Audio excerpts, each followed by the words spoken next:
Hey everybody, how you doing? There has been a lot of talk right now about the cat's out of the bag, the African American Sports and Entertainment Committee, as the organization's called right now, and I gave some hint to it when I first talked about it, and so now it's in a sense, I wouldn't say the cat's out of the bag, but I would say the cat's head is out of the bag, but not the whole body, and certainly not the tail and the hindquarters. Okay, but that said, a lot of you have been able to read enough to get an idea that there's something going on, and uh, the NFL's taking a look at it, right? And so, with that, the question is, well, what kind of pitfalls stand in the way of getting NFL football back to Oakland? And I've touched on them before, and I'm going to touch on a few of them again, but from a different perspective. And what I'm doing this time is I'm putting on a hat that I'm pretty certain a lot of you didn't know that I wore because this never came up. Uh, a number of you are aware that I worked as economic advisor at Oakland Mayor Elihu Harris, but many of you are not aware that under the mayor, I had to actually find buyer teams or form buyer teams and then find and form buyer teams, excuse me, to purchase the Oakland Athletics. This was at a time when Ken Schott and Steve Hoffman were threatening to take the team, move the team originally to Sacramento, and they just wanted to sell the team. One of the big sticking issues for them was that they didn't like the way the Coliseum was redesigned for the Raiders to get the Raiders back to Oakland from Los Angeles, and so I mean, it didn't matter if it was the club or the design of the suites or the layout or the locker rooms. There was so much that went against what the A's wanted, including the construction, I think most notably of Mountain Davis, which took away this really cool bleacher scene with the mountains in the background or the hills in the background. You name it. The A's were not happy. They believed that they were being treated like second-class citizens at the time, even though there was a great attempt, I think mostly successful because the A's remained, to treat the A's as first-class citizens and not second-class citizens. That's a long discussion in itself. But during that time, there was an interest at one point in selling the organization. And because of the way the lease agreement was written between the Athletics and the East Bay entity, specifically the city of Oakland, the Alameda County is what they call themselves then, it was left to the mayor's office to be the seat, the place where people would make themselves known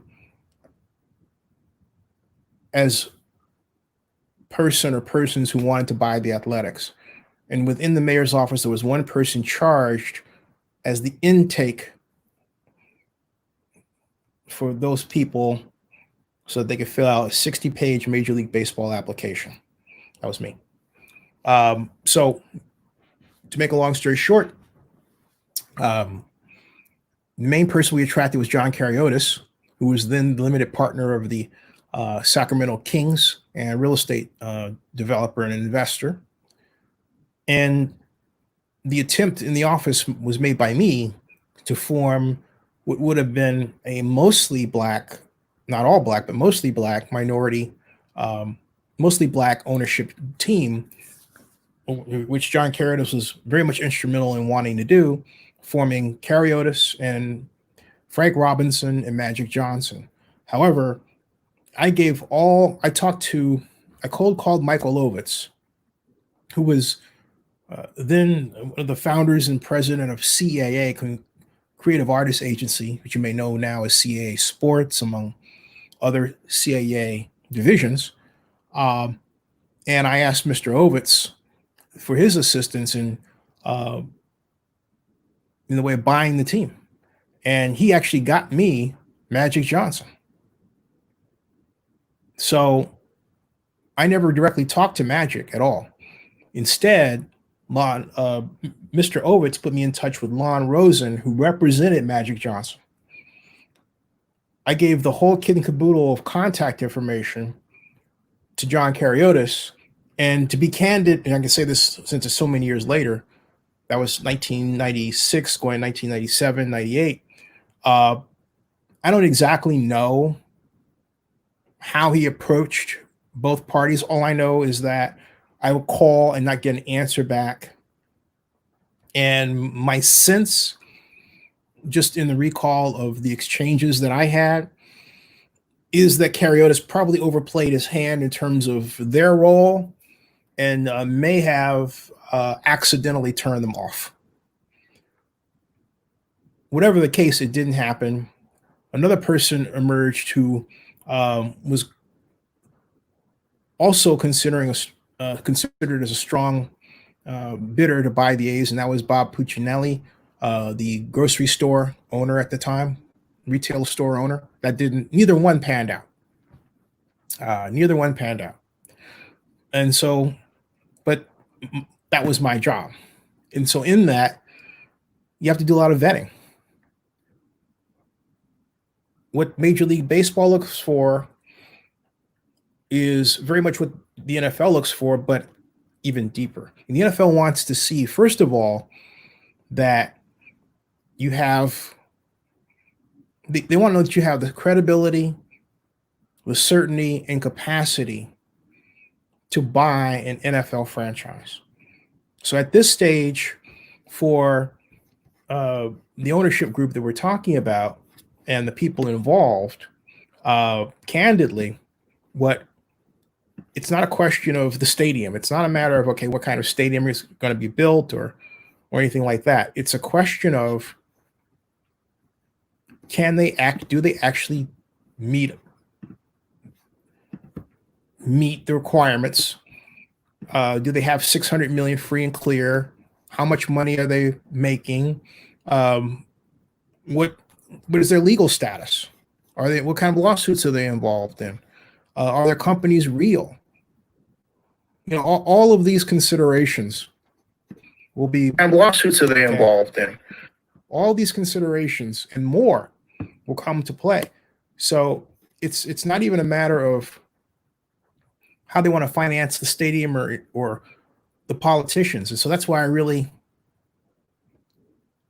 would say to them, before you do any more media outreach, first of all, stop the media outreach. You don't need to talk to anybody else.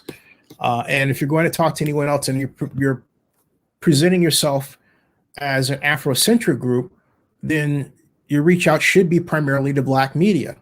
Because if it's not, you're going to hear about it in this climate. That's the first thing. And so right now they've went a little bit too far, but I know that they're going to pull back. Okay. But whoever is at the NFL is going to be looking at this isn't interested in reading about them in the media. In fact, that's a big red flag, because what will happen is the NFL will get the impression that the group's neophyte, right? And that it's more interested in headlines with traditional media rather than just some signal that, hey, we're here. Okay.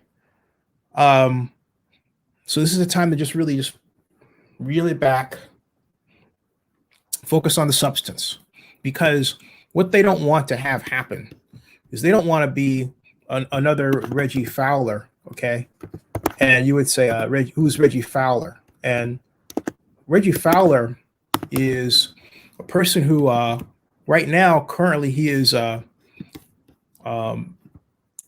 businessman who in 2005 was about this close to becoming the owner of the Arizona Cardinals. He later was an investor in the Minnesota Vikings, but right now he's basically fighting a lawsuit brought by the federal government that is accusing him of operating a shadow bank. Okay, and so I think he's going to get out. He's pled not guilty. But overall, he has been He's been sued 36 times. Okay, 36 times. And the big reason that he didn't get to own, all right, um, uh, the reason why he didn't get to own the Cardinals really had to do with pure and simple uh, uncertainties in his cash flow. He didn't have the money that he said he had free and clear. All right. That was the primary reason that he wasn't able to get the go ahead to be the principal owner of the Arizona Cardinals at the time. More recently, last year, May 1st of 2019, he was arrested on charges that bank fraud. This is what goes with the whole cryptocurrency thing. All right. Operating an unlicensed money transmitting business. And he had invested 25 million in the Alliance of American Football. Okay.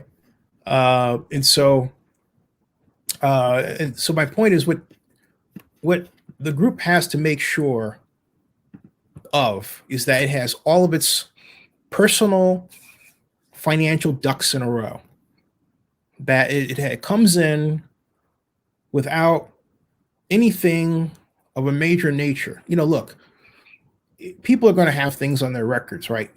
Misdemeanors. Okay. In this day and age, it's pretty hard to find anybody of consequence that doesn't have some type of misdemeanor that goes all the way back to when they were kids in high school. Or you want to go another step further, look at what's been done to Jimmy Kimmel. I mean, everybody's got something. Okay. But the question, what they have to do is before they put their names out there, is they have to do their own personal due diligence and say, okay, hey, look, what does my resume look like? And the minute I put my name out there, what are people going to find that could be potential impediments to me getting what I want? And what they need to do is, for those items that could be impediments, depending on what they are, have a series of talking points to deal with them that allow them to get that out of the way and move forward with their agenda and move forward. I don't recommend that they bring them up prematurely, but I do recommend that they have their own story. Tell your story. Tell the story about the good that you've done. If it's charity work, tell that, right? If it's political work, who you've helped in establishing nonprofits that have done good deeds like nonprofit housing organizations, push that, right?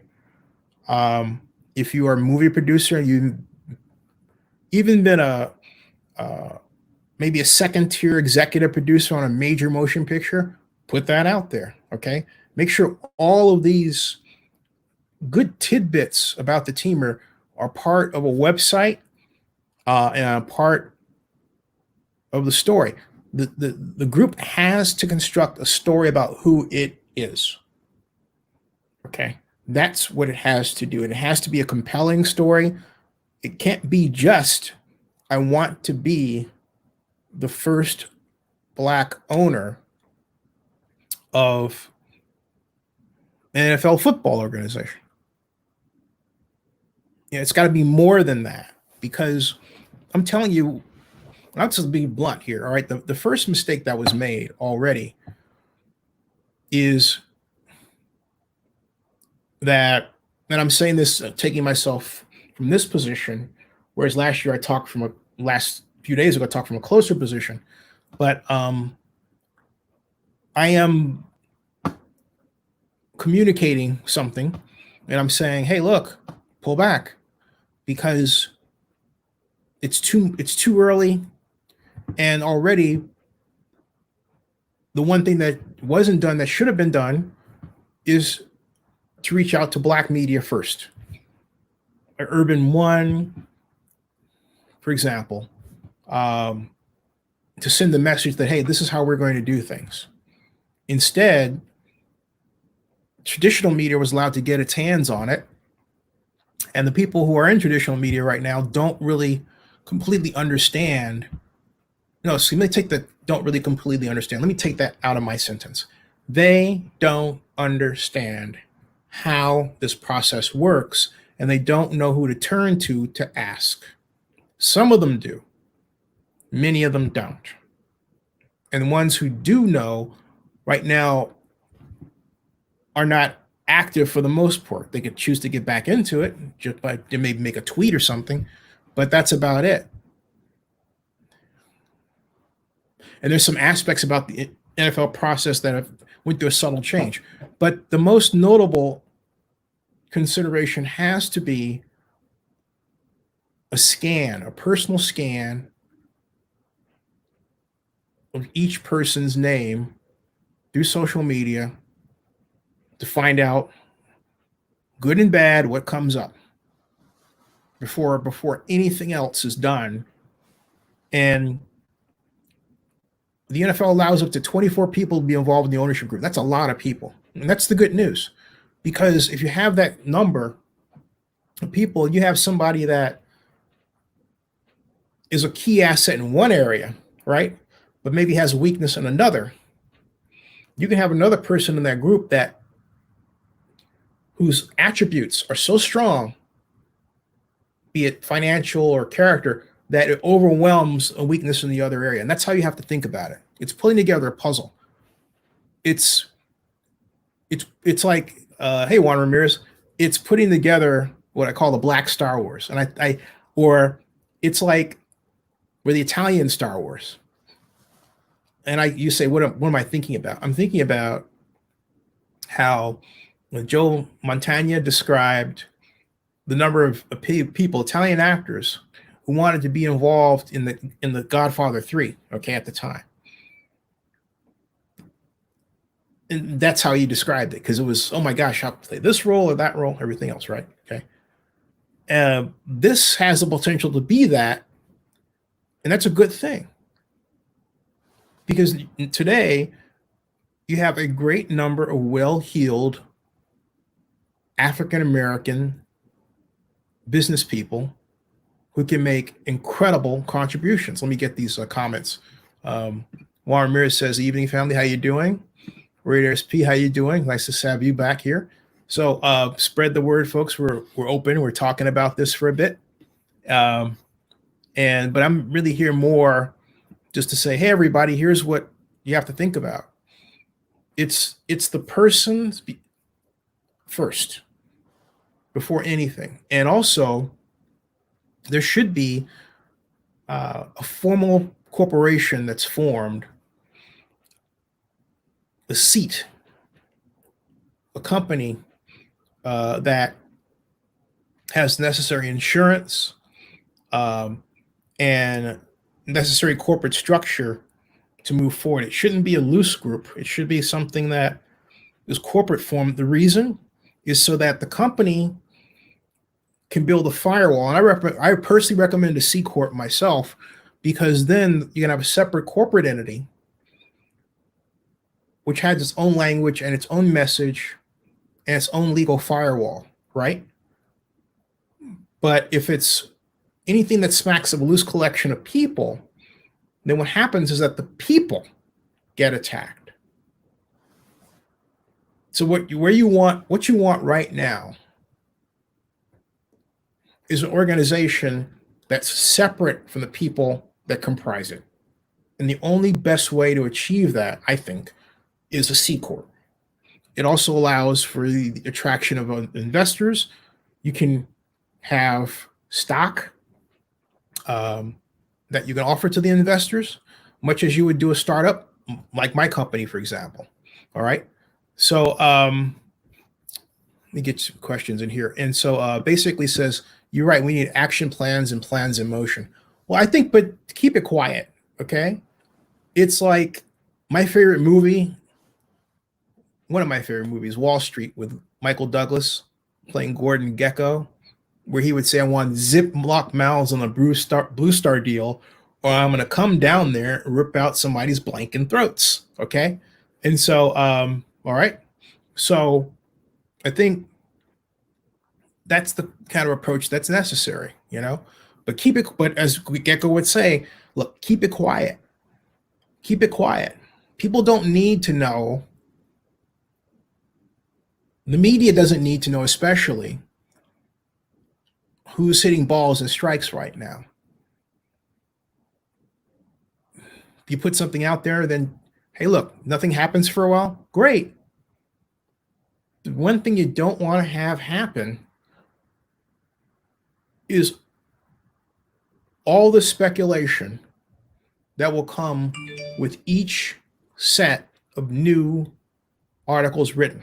All right. With respect to any leak, just keep it all quiet. And so that's even all the way down to such things as internet issues and everything else. Keep it quiet. Warren Ramirez says, is there any recent discussion for an expansion team other than Toronto, London, or even Mexico City? I think the one, well, look, Oakland remains the best, the best non-NFL city for an NFL team. We talked about this before, and you know why? Because, well, when the Raiders were here in 2018, they had a season ticket wait list of, I believe, 20,000 or thereabouts. So that remains. But I would say Oakland is number one. And then as far as expansion franchises, yeah, there's always been talk of London and Toronto, less so. Mexico City, the talk has been more whisper than anything else. All right. Raiders SP says, Zinni, on a side note, I have a feeling Colin will be with the Patriots or the Titans. Either team he goes to, Colin Kaepernick will be a multi-billion-dollar addition to that team. Multi-billion. I've said it before. I'll say it again. Adding Colin Kaepernick to an NFL team will be the equivalent of dropping, let me put it this way, in economic power, in economic revenue to that team, Colin Kaepernick just joining that team will be the sports economic equivalent in terms of power of an H-bomb. I kid you not. Hey, Brett Favre said that Colin Kaepernick joining the NFL team would be like Pat Tillman coming back to join a team, basically coming back from the dead. And he said that and it became a Twitter trend, what Brett Favre said. Think about that. Not just the fact that he said that, but how it was received. Okay? So Juan Ramirez says, Oakland is an ideal location for loyal, hard-working families to support another sports team. I would hope that the state would reduce the amount of taxation to any potential investment for a team. And so Juan Ramirez says, yep, only tell your inner circle that you trust, right? And then he says Oakland, and then yep. And you said, how old is he now? How old is Fowler? Reggie Fowler, if I'm not mistaken, is that what you're asking? Reggie Fowler right now, I believe, is 61 years old. Yeah, 61 years old. Born February 1959 in Tucson, Arizona. Went to Saharo High School, Arizona State, University of Wyoming, for those who might be curious about that. Cap. No, Cap, I'm sorry. Yeah, Cap is like 30. He's not old. In his just SP just said, in his prime. Yeah. Colin Kaepernick is about 30. Colin Kaepernick is let's get this out of the way. Colin Kaepernick is boom. He's 32. He is 32 years old. Okay. Oh, now here we go. Brett Favre denies trying to compare Colin Kaepernick with Pat Tillman. Oh, geez. We have dueling headlines. We have Fox News 4 hours ago saying that, and And then a day ago, ESPN saying, hey, this is what he said, right? And now he's backtracking. Oh, I got to read this. This is disappointing. But just, so Major League Baseball plans 60-game slate. What do you think about that? And so Brett Favre says, including Pat Tillman's name in the interview on Colin Kaepernick was not a comparison of the two, but a recognition that they both sidelined their football dreams in pursuit of a cause. Pat tragically lost his life, making the ultimate sacrifice, and deserves the highest honor. Okay. Okay, fine. But I don't think I think Pat should just left that. I think Brett should have just left it alone. Right. I mean, he said some great things about him. Don't cover it over, sugarcoat it, or anything. Hey, Eli Manning is going to get his number retired by Ole Miss. How about that? But let me, continue here. I just heard about the MLB. What do you think about that 60-game schedule? But they can afford it. The players may not like it, but you have a situation where if you look all around the country, airlines, revenue from many major airlines is down 90%. 90%, okay? 90%. You have, I believe it was United Airlines basically collateralized its Mileage Plus program to pull out $5 billion and put it in a nest egg. Now, that's the good news. The bad news is that they basically, on a good day, spend $3 billion on a common month. All right? So it's kind of like good and bad. The federal government, that's the Trump administration, here we go, okay, could basically come up and put a package together of another $300 billion for the airline industry and make everybody whole like that. Help them get through the pandemic. But whatever's going on in the White House, it's got nothing to do with fixing the economy, and it shows zero understanding of economic planning. I mean, zero. We are in dire straits, folks. Okay, we're not being ran properly at all, but I digress. Raiders SP says, it was a beautiful thing to see what happened in NASCAR, and everyone was standing with Bubba. Yeah, and I'm glad you brought that up with, the people with Bubba Watson, walking with him. I cried. I had to shed a tear for that, and for the people basically saying I stand, with Bubba Watson, Bubba Watson. I meant Bubba Wallace, not Bubba Watson, but Bubba Wallace. I'm sorry. I was thinking about, I was saying him, but at the same time, I was thinking about the golfer, right? But Bubba Wallace, okay, who was the focus of these incredible images, that you've got to just sort of stop and take in for a moment, right? Because this is how you want to see America come together, right? I mean, that's beautiful, isn't it? That's beautiful, no question about it. So yeah, but I'm glad you brought that up, because it is in that context I talk about the importance of getting a proposal right for an African American organization of people to put in a bid to own an NFL team. It shouldn't be media outreach. It shouldn't be talking with the media. It should be getting your resumes and portfolios together, running your tests in social media, doing your searches to see who comes up. And frankly, you know what? Wherever someone has a weakness, there are ways to deal with that. That's got to be done front and center. That kind of due diligence, self-analysis should happen right now. It shouldn't wait. It should happen right now. So, again, coming back to Bubba Watson, he says Wallace, Raiders SP says it was powerful. And then Joseph Amandura says, with regards to, got to check out Joseph's videos, by the way.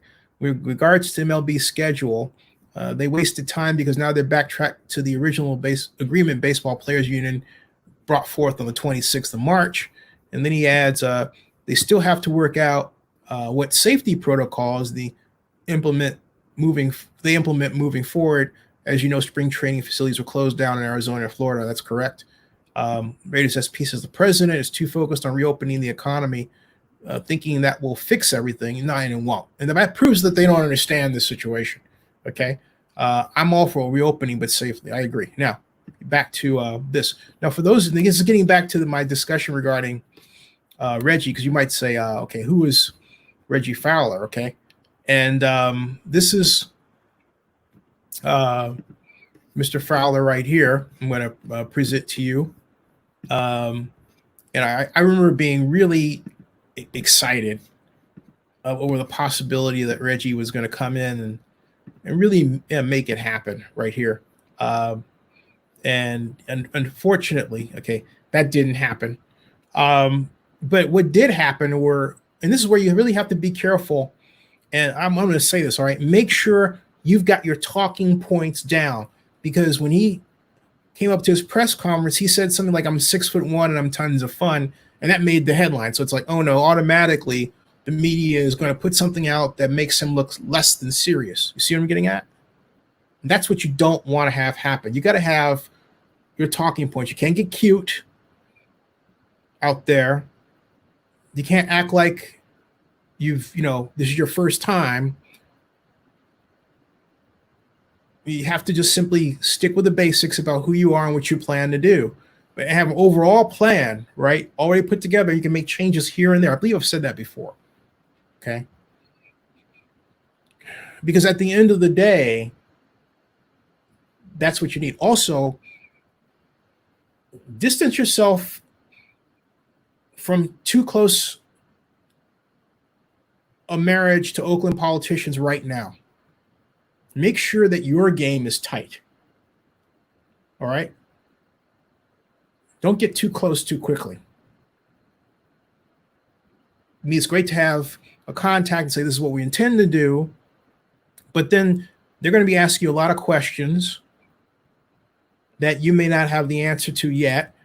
And they're going to get you in a position where you might say the wrong thing about an idea or approach and blow yourself out of the water beforehand.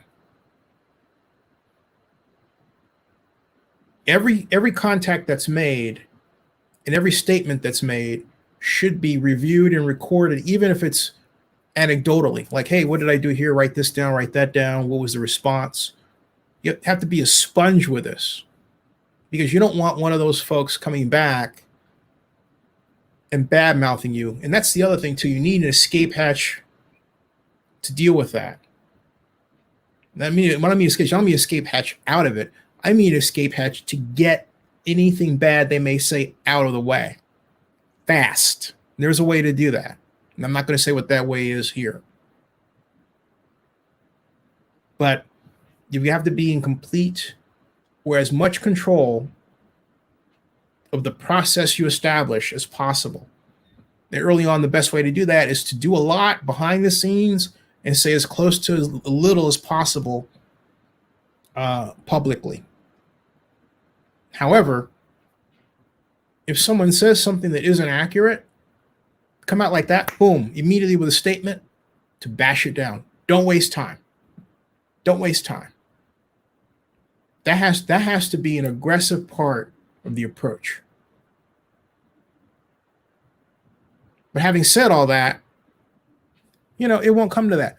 The persons you want on your side are the NFL owners, far more than the Oakland politicians, because the political landscape is going to change. We're already in the middle of election year with respect to the city council. I don't expect any great upheavals in a number of cases, but I do expect that, look, District 7 automatically offers a change because the legendary Larry Reed will be stepping down to retire, and his daughter Treva Reed is running to hopefully replace him. I say hopefully from the standpoint of what she wants, but she's got a number of great qualified candidates she's up against. It doesn't matter if it's Marshawn Tatmon over here or Bishop Bob Jackson over there You get the idea. There are many more, and I don't mean to put down anyone by leaving them out. A lot of great Oaklanders, but that race alone spells change. We already had a change in District 6. Desley Brooks gave way to Lauren Taylor, who's a Zenny 62 media logger. All right. So, really, the electeds will be there, but you need the political support inside the NFL. You need champions. Okay. And so the first order of business must be to gain allies among the owners, because those are people you're going to be sitting in the meetings with, you're going to be working with. You don't want to be on a committee that one person is heading. All right. There's a lot of internal politics that go with the NFL that ownership that Oakland elected officials can't help you with. I'm not saying you don't need the elected officials. You do. But where would you rather be? Would you rather be loosely formed group just talking, not really having anything, or a formed group with a corporation that has as advocates several NFL owners? That is where you want to be. And that means you need to make sure that you have your ducks in a row, because if you don't and something goes wrong, they're not going to back you. All right? They're not going to back you. Okay? Purpose Driven says MLB players union owners don't seem to be on the same page. Joseph says I'm 5'11" and got reservations in heaven. Love it. Raiders says I feel the NFL will be delayed with players like Zeke and players the Broncos and Texans testing positive for COVID-19, and the NFL doesn't have a plan how to do social distance in football. Yeah, and doing it without the fans is going to cost the NFL billions. All right. I will say this. The league needs to have Colin Kaepernick in place as soon as possible. All right. If only for revenue and sponsorship. I've talked about that before. I'll say that again.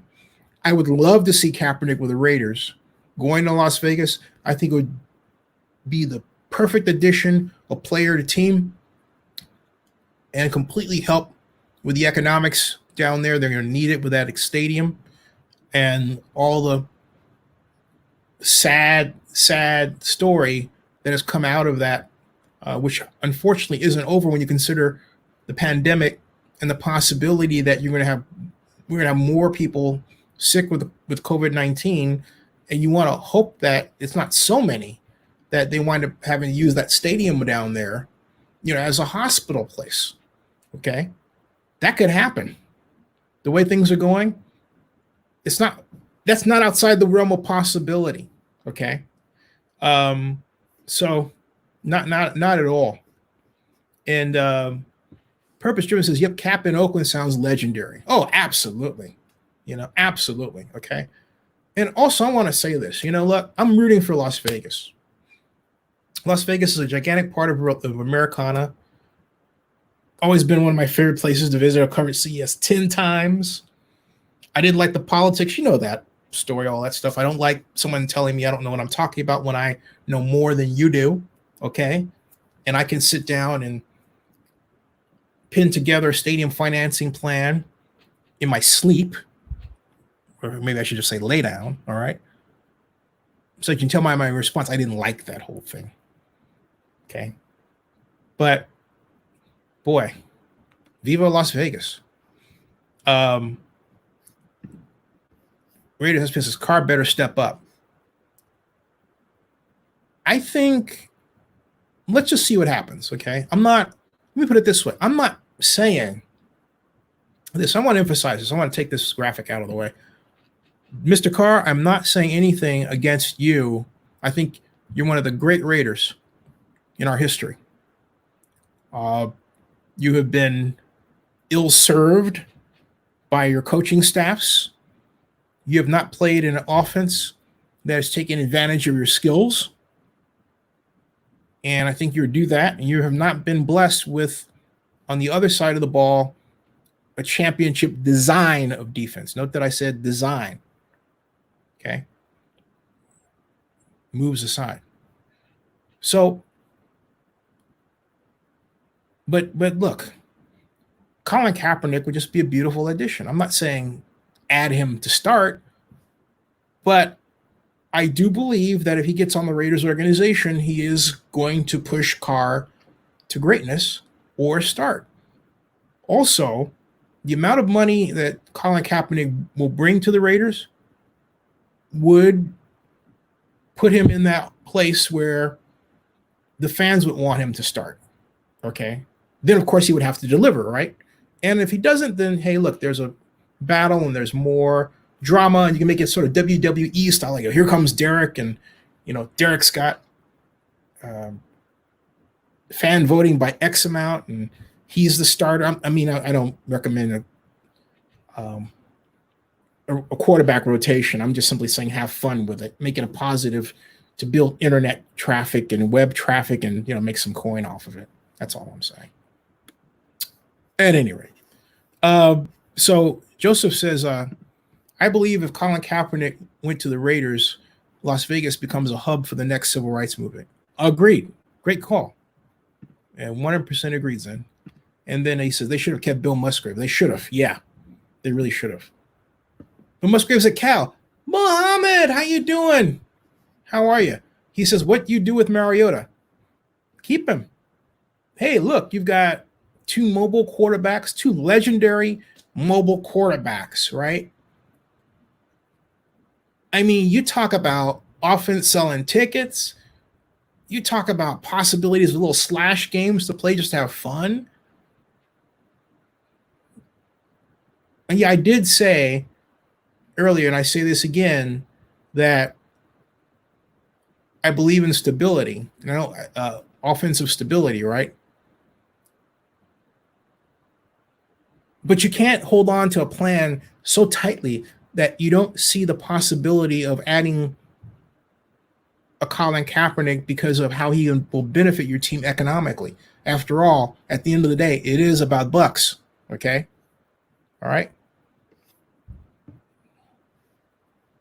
Raiders SP says he would get rid of Nathaniel Peterman. Well, I would wait and get Colin first. And get Colin first. Don't make it about addition, not necessarily subtraction. That'll deal with itself over time fairly quickly, okay? But I would make this about sending a statement in many different ways. Morally, economically, professionally, okay? Imagine Mariota Cap. Hey. Muhammad says, would be nice to see minor your own team, but I feel the city of Oakland NFL won't do it to then this movement phase out, which is sad. Muhammad, that's not, I disagree. To say that the movement will phase out is to disregard situations that are happening right now as I talk with you. I mean, all I have to do is go over to Twitter, okay, right now, and just look at what happens, okay? And all right. And by the way, Jedi Rich is getting a divorce. Sad story. He's putting this out on Twitter. I have to just show you this real quick. If you don't know who Jedi Rich is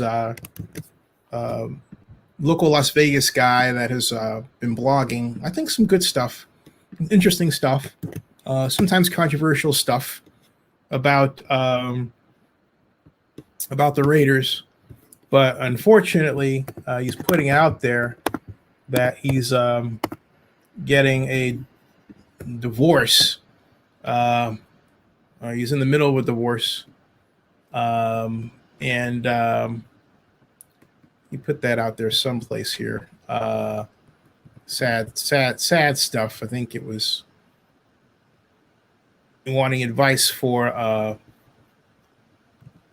people because he doesn't go through this before. Wet and Wild open, by the way, and where he had that, maybe it was something. Yeah, here it is, right here. I've never divorced before. There it is, right here. Okay, let me show this right there. I've never divorced before, but I don't have any friends, and most of my family is dead or institutionalized. That's sad. Any ideas on what I need to do? First thing I know is get my own job. I'm dependent on her financially for now. Wow, that is sad. So folks, help him out. I would say he's insane. You know what? What I would do if I were you, Jedi Rich. I don't know your background really, but what would I do if I was? If I were him, maybe he should go down to Allegiant Stadium and apply for a job. You know, they are hiring. I hope they're able to pay, but I know they're hiring, right? They're looking for media representatives, media relations people. I think Jedi Rich would be great in that area. There you go. Okay. But anyway, but I digress. Getting back to Muhammad's statement right here about that. Let me show you what's going on here, Muhammad, that I think you need to really pay attention to. Okay. This is, I'm going to put this up. This is going on right now. All right. Or recently. Okay.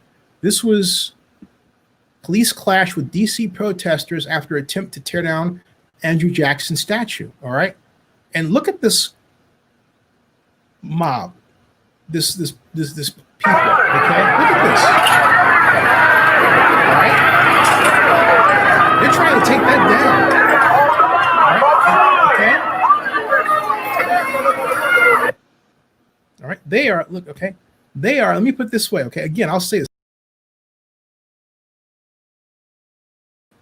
They are trying to take that down, or try to take that down. That was obviously earlier today. It's nighttime now. It's about 1:16 in the morning. Hey, they may be back for another go at it. That's right now. So your comment, Muhammad, which you wrote, completely ignores this enormous cultural upheaval that's before us. So to write this movement will phase out to them, no. There have been a number of amazing changes in society already that belie your statement, okay? Period, okay? So that's completely wrong. And you have to be ready. You have to adjust your mind to the pace of change. If you don't, you will be locked out like that, okay? Raiders SP says a minority-owned NFL team is now more possible today than back in the day because everything going on, it will happen. Well, among other things, our economic position is better, okay? Joseph says, I want to add my 2 cents to a topic you brought up. And he says, and I wish nothing best for the Raiders. Okay, cool. All right. I'm going to do this solo. We'll have you on tomorrow.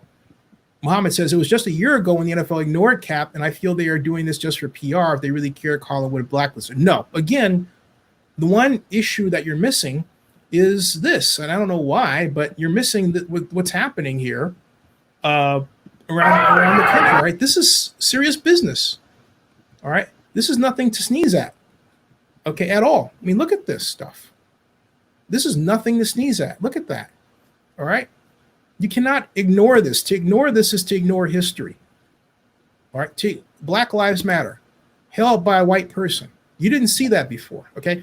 To ignore this, to ignore all that's going on here is to ignore history. This is more than just some parenthetical gathering that happened in one place. This is happening around the world. The whole look of society and people wanting to see Black folks favorably. Okay, that's really what is at play here. Okay, is brand new. It has been so deeply ingrained in our society that people don't know any other way. In some cases, you assume the negative, right? And I understand where you're coming from, but I'm explaining to you that even if you think it isn't a new day, there are other people active right now who are making the new day. Understand that? They are making the new day. So in all of this, the worst thing to happen is to have a group come along and just do business as usual. Like, oh yeah, we're we're black and we think we have the money. No. Have an approach. Have your talking points. Have your corporation.